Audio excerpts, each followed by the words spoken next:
more of the suggestions you've heard today. It could be an extended service, it could be a new service, and I think that gives the flexibility that you would want to expect. And I think it's just a helpful clarification from my perspective that it's a key item of infrastructure that's required, given the proximity of the site to the town centre and other facilities. Rawlings? I mean, that's part of our proposals anyway, so if it needs to be in the policy, it does. I mean, there is a catch-all in there that we were happy with, but it's part of the sustainable transport measures for the site. Well, we're in the, I suppose, the art of the possible. If that will satisfy regular and reliable bus services, if that will satisfy the county council, if that will relate to the district council's position in terms of deliverability, if that is not objected to you, I can't see why we would stand in its way. And that is notwithstanding my earlier points, given that we are talking as if this is an allocation, which it is in the plan, but which we have to reflect on all the evidence around it, evidently. Councillor Brennan. Yes, just very briefly, I hear the points made by the colleague at Hertfordshire County Council. Again, I stress the point that seems to be focused that the residents will be focused travelling to Hemel, Hempstead by bus service. Equally, is not consideration should be given to those who wish to travel to Hempstead or to Potton End, given that the Polehanger site is actually equidistant from Hemel Town Centre and Hempstead Town Centre. And I fail to understand why Hempstead has not been included in a possible bus service or even Potton End. Mr. Flower, anything you'd like to comment on that? I think it's a sensible suggestion. I think I'm happy to modify the wording to include Berkhamsted to be in the consideration. It may be that it could be served by other alternatives. We have a demand responsive service that in Hertfordshire as well, in Herts Links. So maybe that's a more appropriate service to make those connections. But absolutely, we could give that consideration. I think fundamentally we're just trying to provide the greatest opportunity for people to make journeys in an active and sustainable way so that we don't have the adverse impact on the private vehicle network. Okay, well, that sounds like a sensible way forward in terms of discussing that, and we certainly wouldn't stand in the way of that. Mr. Birkinshaw? No? Okay, so we have a choice. Thank you very much, by the way. I probably haven't said that enough. We have a choice. By my account, on the agenda for today, we have 3 areas and 7 allocations that we haven't covered. Now, judging by, so please do, yes, no, sorry, you don't have to stand up, you don't have to bow, please do go if you want. Judging by the number of people here and the number of questions that we have, I think those can be done very quickly. So we have a choice of doing them now. We have a choice of doing them later. I think I would come down on doing them now, given that we have covered a lot of ground in terms of general criteria, in terms of general points. I can't actually list off how many, but we've covered broad points. If we keep going, I anticipate maybe we'll finish around 5:30. Maybe it might be a tad later, but I just wanted to seek views. Okay. If it's in the region of about 5:30, that's fine. Okay, good. Yeah, I think in a lot of them we can. A lot of the development requirement points we talked about anyway, so they relate to all the sites, so we can sort of quickly go through those. That won't be a problem.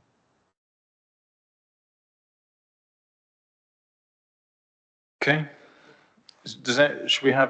Should we sort of have a couple of minutes when people can depart should they wish, and we can shuffle papers?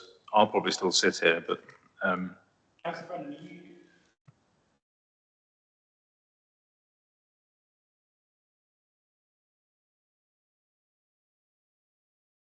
yeah, I will look studiously at my notes.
Okay, thank you. So if we return to the running order, I think I've got my notes correct.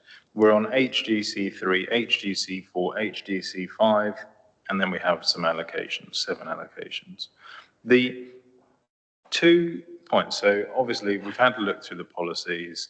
We've talked about some broader points in terms of effectiveness. You might want to reflect on those in terms of looking at those policies and how they all interact, as I think there is a bit of complexity, say, in terms of if you're in one or other.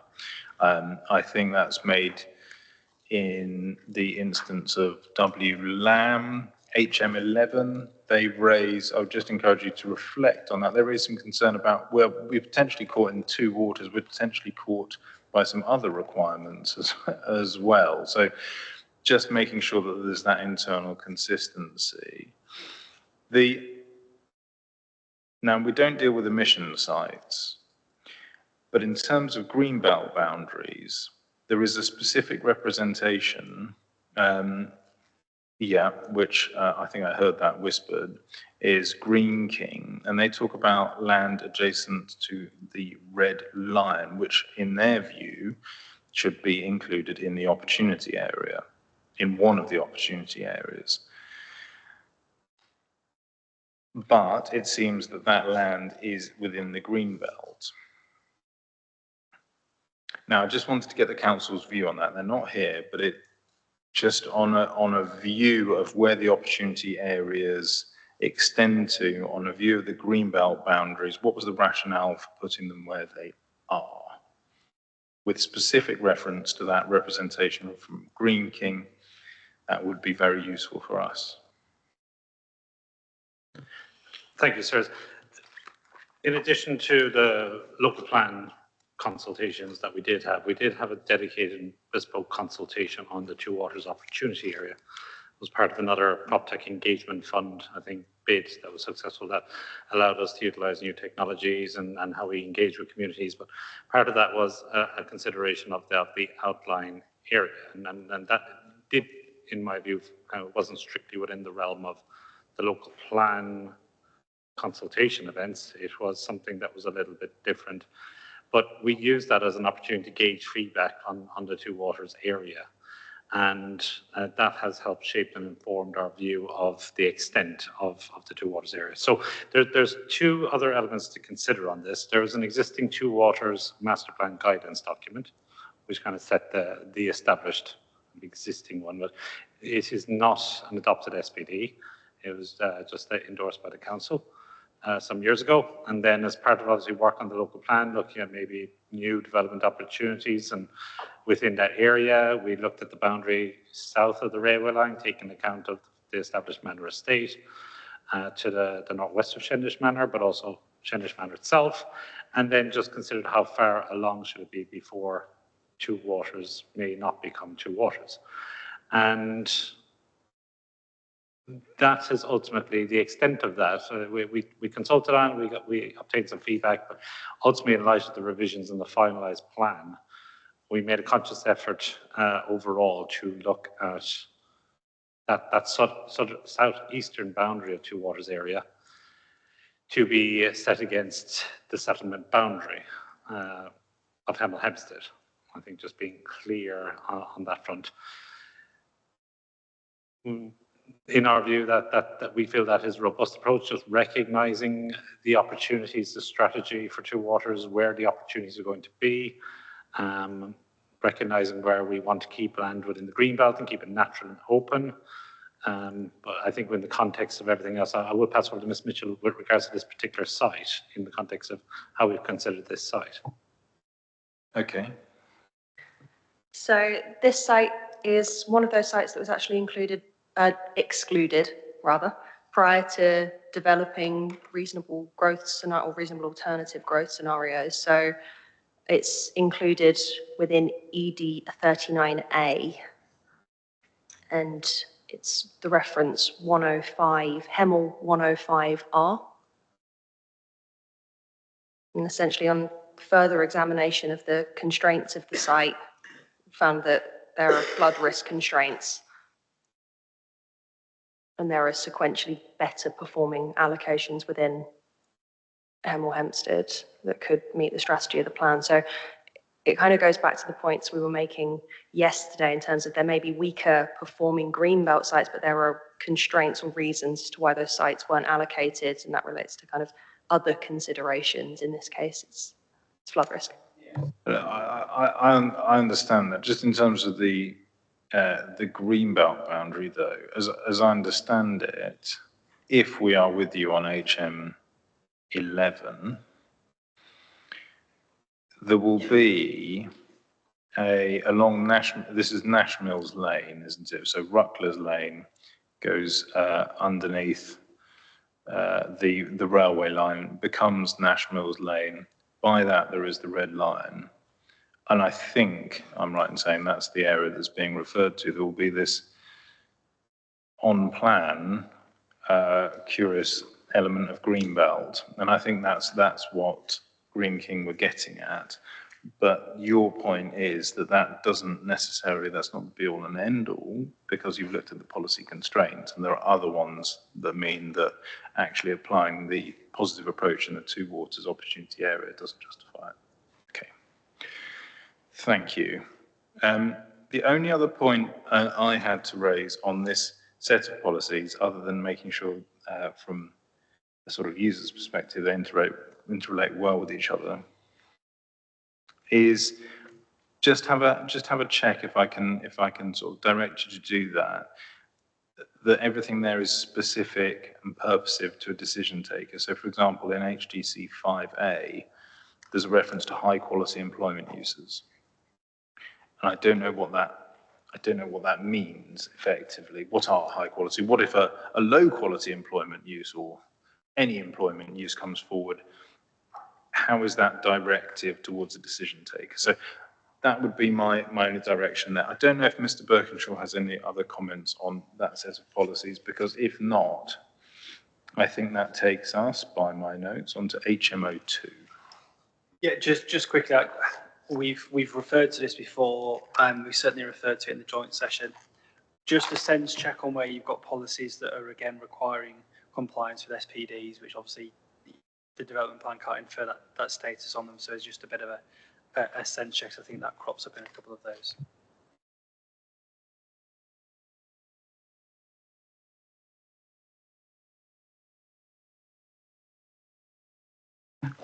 Thank you. If we come on to HMO2, which is literally a stone's throw away. Delivery here is anticipated from 2028, 2029. Does it have planning permission? Is in fact development going on at the moment? No, sir. So again, planning status, currently no application on this site. However, for HMO2, the council has recently made public so this is Dacorum, our council-owned land, recently made public the Dacorum Investment Partnership. And they're proposing to bring forward the development of this site as part of that. So that is effectively the clear evidence in terms of deliverability that you'd say. That's next to I presume that's next to a site that has a very comparable typology of development. Yes.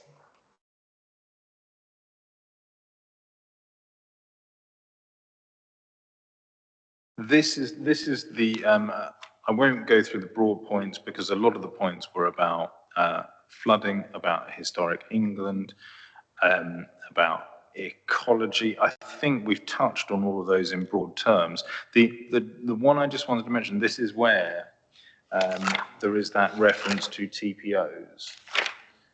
I think I'm right in saying. Criterion 5, is it? Have regard to the tree preservation orders on the edge of the site. Well, again, if that is a general thing, you put it in a policy on trees, what does have regard to mean?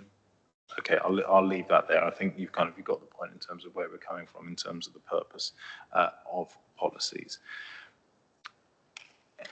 Anything else on HMO2? Okay. HMO 4, is that correct? We're on that one. This is Paradise. Previously MU/3, around 350 dwellings, in part deliverable now. Obviously, there needs to be clear evidence. We've talked about that to demonstrate a deliverable site. This is a deliverable site in large part. I think it's 200 homes within the deliverable bracket. Having walked around that area, it seems to be in multiple ownership, multiple leases. I might be wrong in that. It may be council owned. So I'm prepared to be corrected, but just purely in terms of delivery, I mean, from our perspective, it is a brownfield site. It is a town centre or very close to town centre site. I couldn't see anything particularly awry other than in terms of delivery, potentially.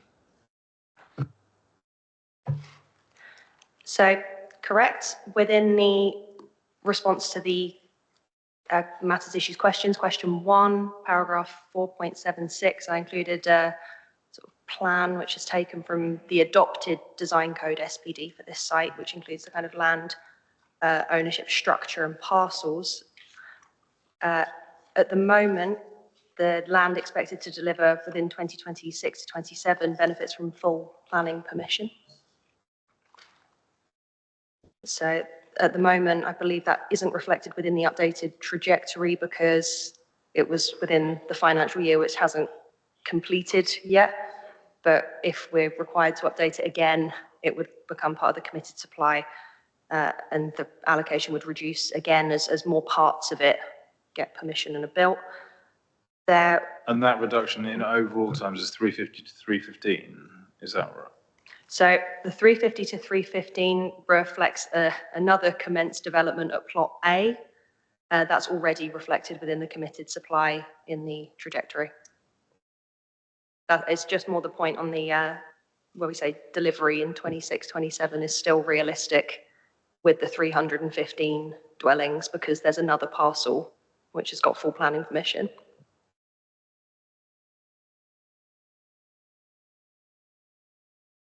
Okay, thank you. And again, this is one that sort of rather curiously passes the exception test, I think, in terms of flooding, but we've talked through how that process worked, and I believe that is in actuality that those areas vulnerable to flooding would be avoided. No built development should take place within flood zones 2 and 3. Okay.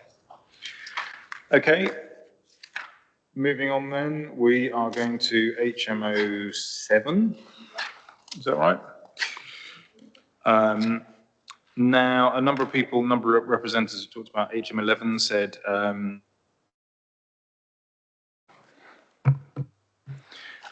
I think they cut me off, I was talking too long.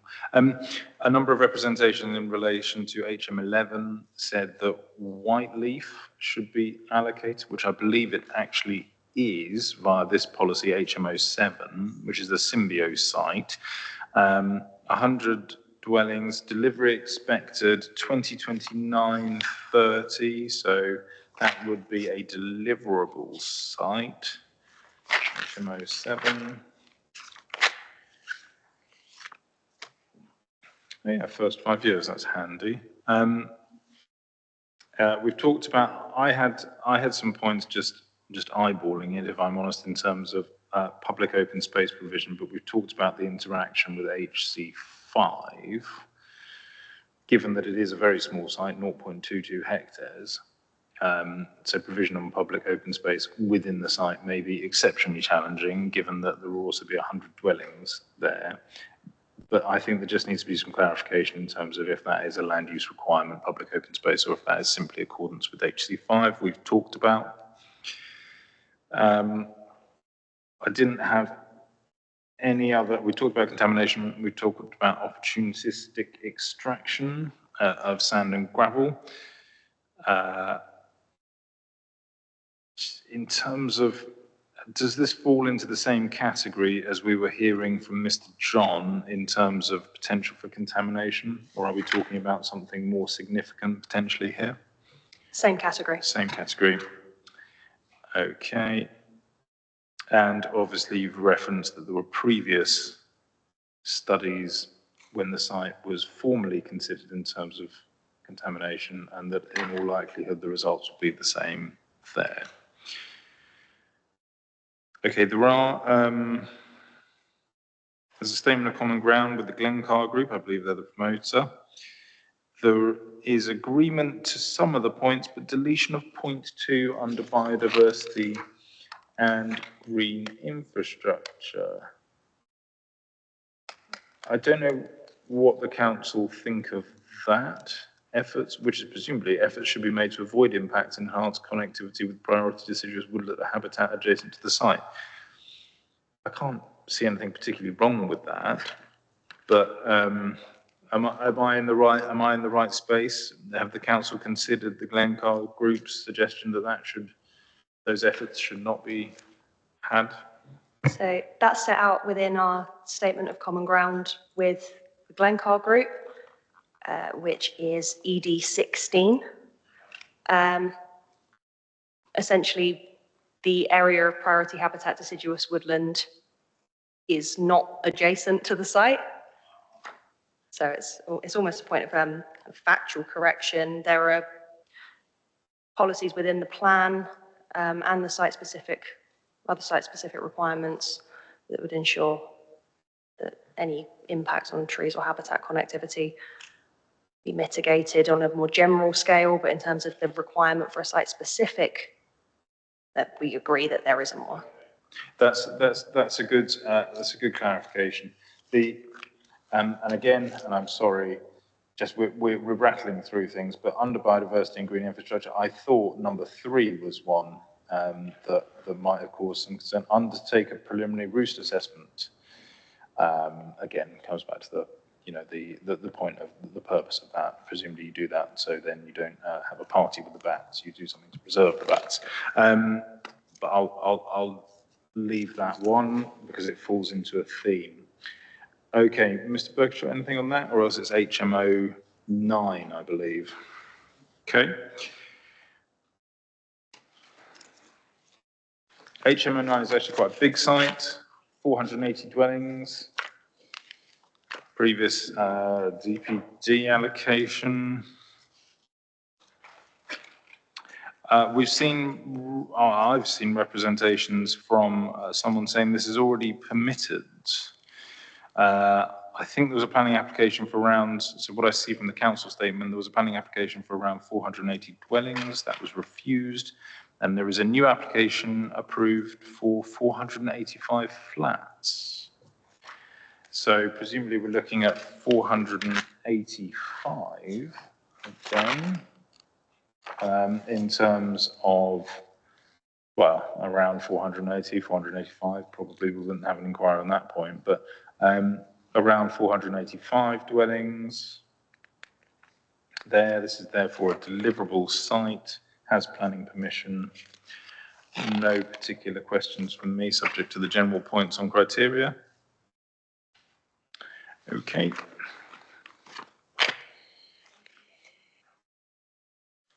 So then is it HM15? If we consider we've covered the questions regarding 14 yesterday. I believe that's, we covered HM14 to the extent that I want, this is Marchmont Farm, isn't it? There's resolution to grant permission there, isn't there? Yes. So, okay, thanks. Yep, that's fine. We covered that yesterday. HM15 then, which is Old Town.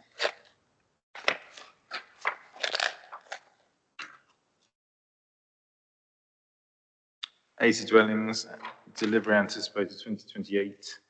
Ooh, no.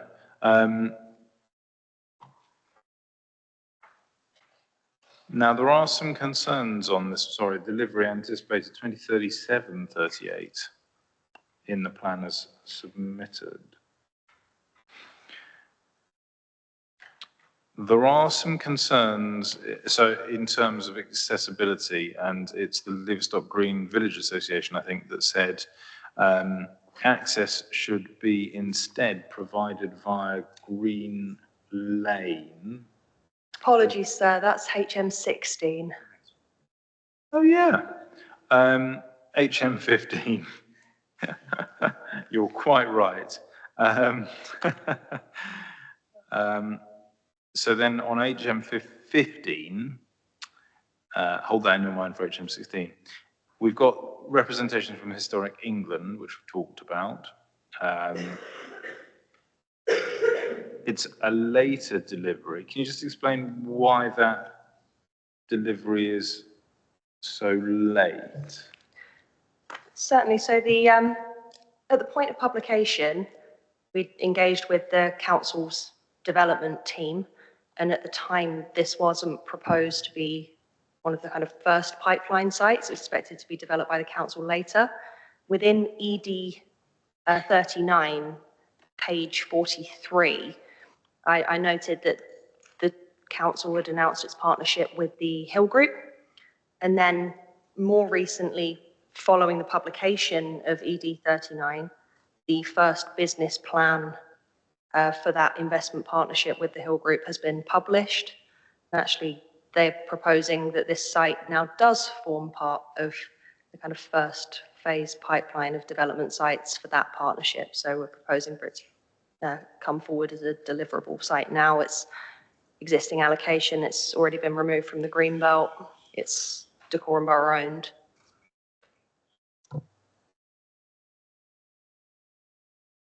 I think just to add to that, the Hill Partnership and the pipeline, there's two sites very clearly identified in the recent announcements. That is the Civic Centre site, which was one of the first sites we discussed a short time ago, and also this site. So there's two sites they're looking at bringing forward sooner.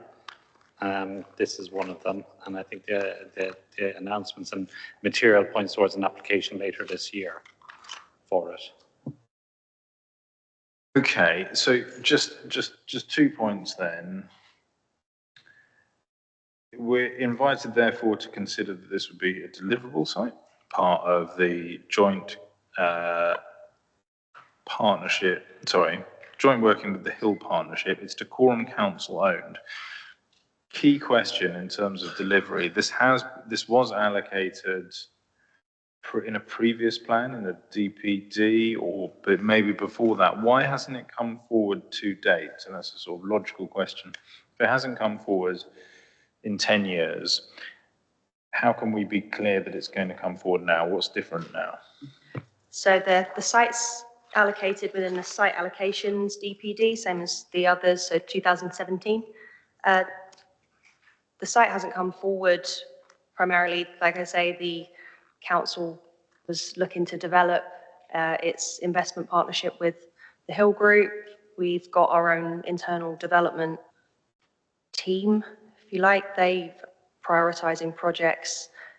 They had originally done some detailed work on this site, and they found essentially as the council that this is a challenging site to deliver, that they might need to do more work, but actually now working with the Hill Group, having that expertise with the house builder on board, that these can be overcome via that kind of slightly different mechanism for delivery. So now that's been announced, that's the change in position. And probably just to add on that, if I may, on the 4th of February this year, which is last month, this day last month, the Dacorum Investment Plan 2026 was published, and it set out within the statements, but that includes the detailed intentions and timescales for bringing forward both sites. So if you felt it necessary, we would happily add that to the examination library as evidence regarding the deliverability, but we'd leave that in your hands. So in short, the ownership hasn't changed, but the governance around it has been geared up to bring this forward as a priority with the Hill Group.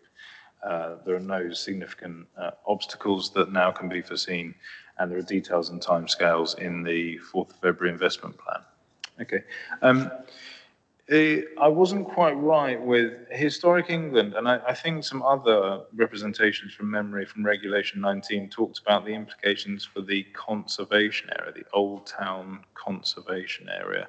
Can you just bring up to speed with what Historic England have said there or what accord you've reached with them?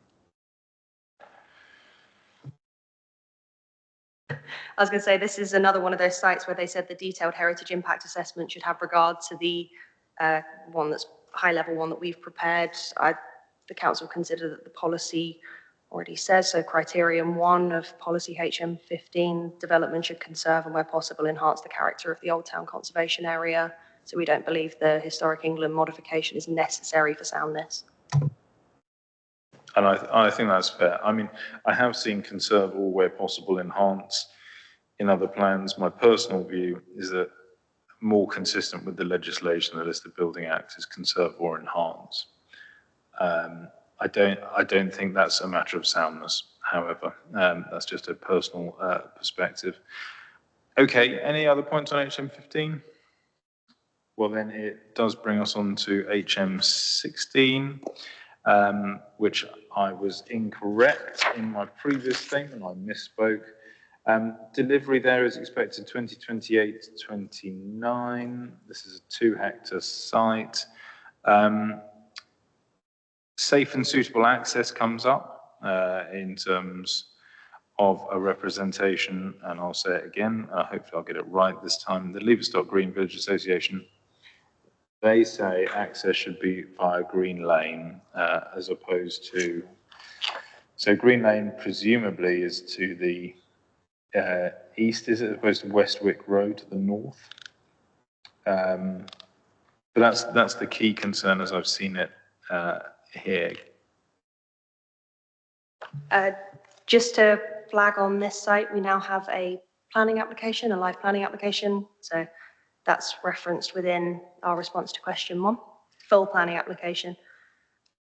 That has access on Westwick Row. We say the last paragraph of our response to question 1, the application sets out the technical detail on how safe and suitable access can be achieved on that route.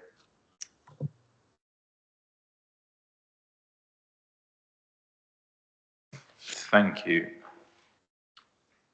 Which leads us on, unless there are any other points on that, to HM17, which, so I read the representation of the Chiltern Society, who asked that allocation HM17 is removed on account of the site having been developed. So I presume they're correct in that.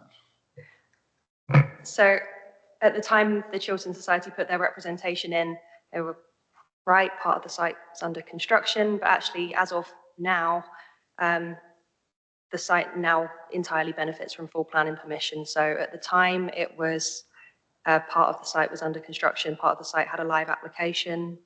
Now the whole site is either complete or under construction, therefore we're recommending that the site can be removed. I suppose it's the last point of the day, really.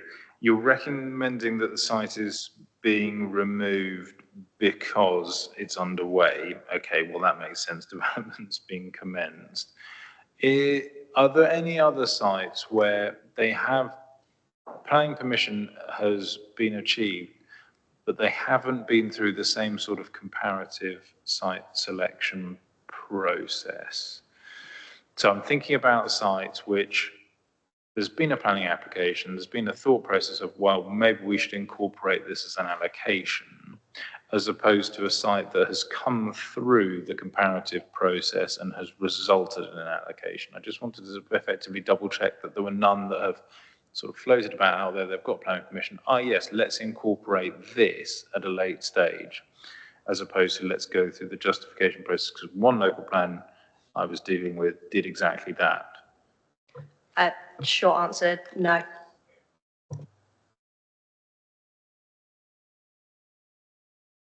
And very last point, presumably therefore there's a distinction between here, which is under construction, and therefore there is, the planning permission has been commenced. There is no need to articulate that through an allocation because it effectively is underway. It becomes a different component, as opposed to other instances where, say, planning permission has been applied for, but it isn't, hasn't been permitted, there isn't construction, and in those cases, your view would be that an allocation is justified in order to give the certainty as to what the plan provides. Okay, good. Thank you. That, I think, was everything I wanted to raise. Mr. Birkinshaw, anything? No. Like I said, a lot of the development requirements have a bit of a sense check because you'll probably find things that things you talked about apply. Okay. So, well, thank you. We seem to have refined down the numbers quite significantly. Okay, so tomorrow it's 9:30 start for anyone that's still tuned in online. And we're going through the Tring allocations, starting, of course, with TR03 and working backwards. Does that have it? And any points, anyone, any last points, administration? There was just a housekeeping point. So when we come to use the reserve session on the 26th, I've assumed, and obviously speak to Louise about this, that we've got that in as sort of an AM and PM. Would you want to have that in the morning? It's you know, within your hands really. Yeah, it's down as a 9:30 start, so you see, it'll probably only take. It's not going to take all morning, I wouldn't have thought. No. But you're happy that we published that for The 10 o'clock start, be okay? Yeah. Thank you. It is in the programme as a 9:30 start, but I don't see why we can't. Has the email gone out?